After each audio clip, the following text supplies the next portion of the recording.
YouTube channel ज्ञान star plus पर एक बार फिर से सभी भक्तों, श्रोतागणों और विद्वान सब्सक्राइबर बंधुओं का हार्दिक स्वागत और अभिनंदन है।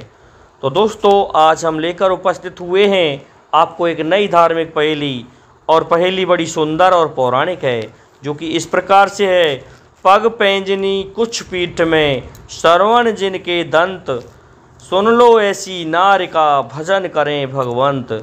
दोस्तों, इस पहेली का उत्तर जानने से पहले यदि आप हमारे चैनल पर नए हैं तो मेरा आपसे निवेदन है कि हमारे चैनल को सब्सक्राइब अवश्य कर दें, साथ ही बेल आइकन को प्रेस कर दें, जिससे कि हमारे वीडियो का नोटिफिकेशन आप तक पहुंचता रहे और हमारे आने वाले वीडियो आपको प्राप्त हो सकें।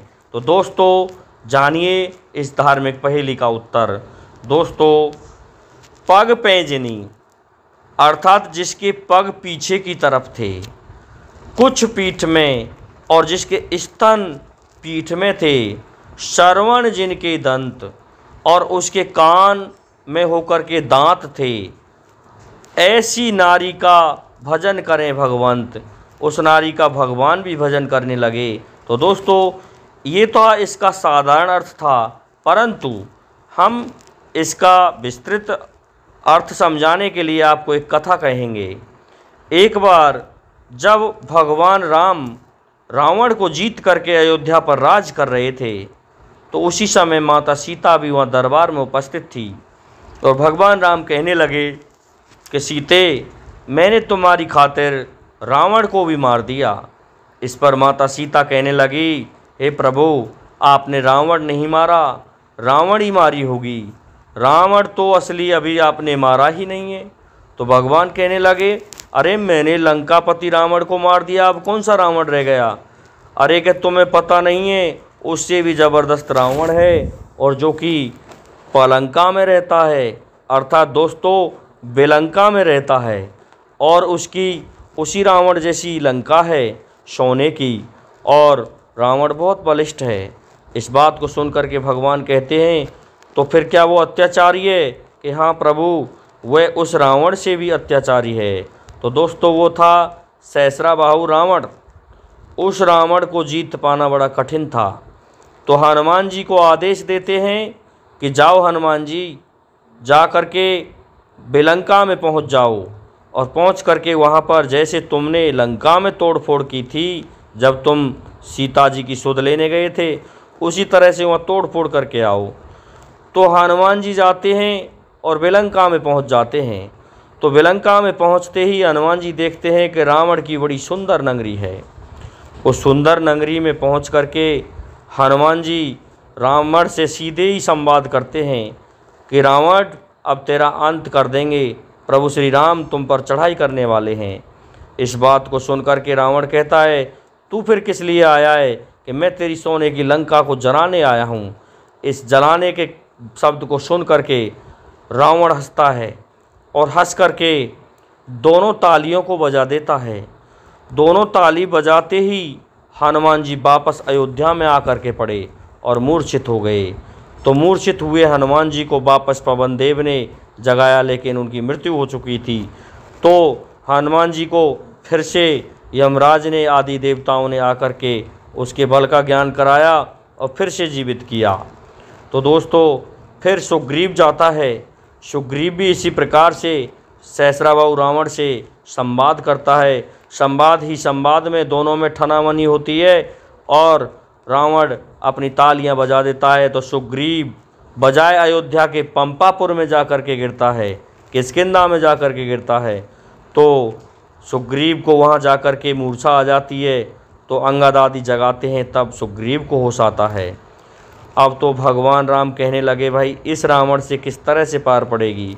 तो भगवान राम समस्त बंदरों की सेना को लेकर के बेलंका पर चढ़ाई कर देते हैं और पहुंच जाते हैं उस रावण से युद्ध करने।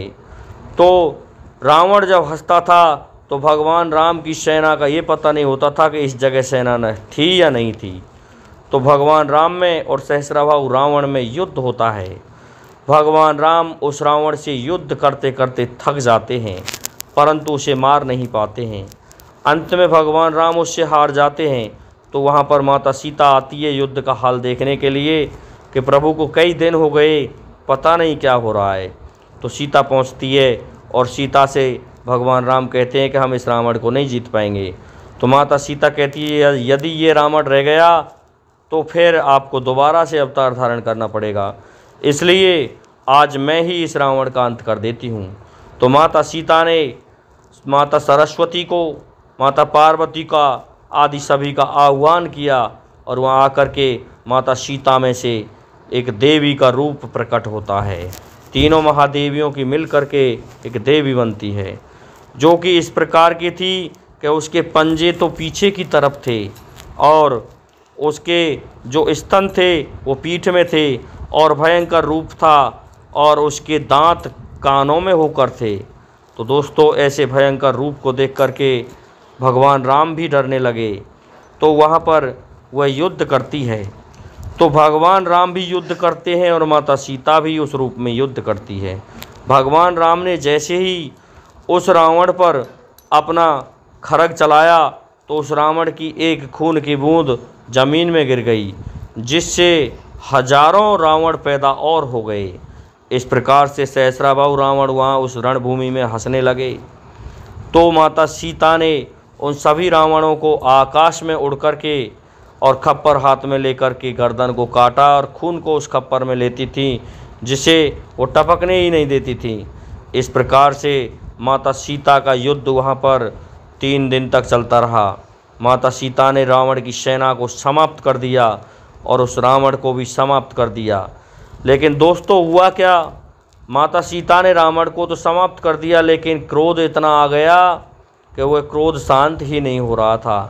अब तो पृथ्वी उसके कारण डोलने लगी। तो भगवान राम ने क्या किया, उस स्वरूप का भजन करना शुरू किया। तो उसका भजन करने लग गए कि हे परमेश्वरी, हे देवी, हे रमा, तुम अब पहले जैसे रूप में आ जाओ। तो भगवान राम उसका भजन करते रहे। तब जाकर के भजन करते करते माता सीता को पता चला कि प्रभु तो मेरा ही भजन कर रहे हैं। तब जाकर के वह शांत हुई और अपने पहले जैसे स्वरूप में आई। तब कहा गया है दोस्तों कि पग पेंजनी कुछ पीठ में, श्रवण जिनके दंत, सुन लो ऐसी नार का भजन करें भगवंत। तो भगवान राम ने भी भजन किया था। दोस्तों मैं समझता हूँ आपकी समझ में हमारी इस पहेली का उत्तर आया होगा, आपको हमारा वीडियो अच्छा लगा होगा।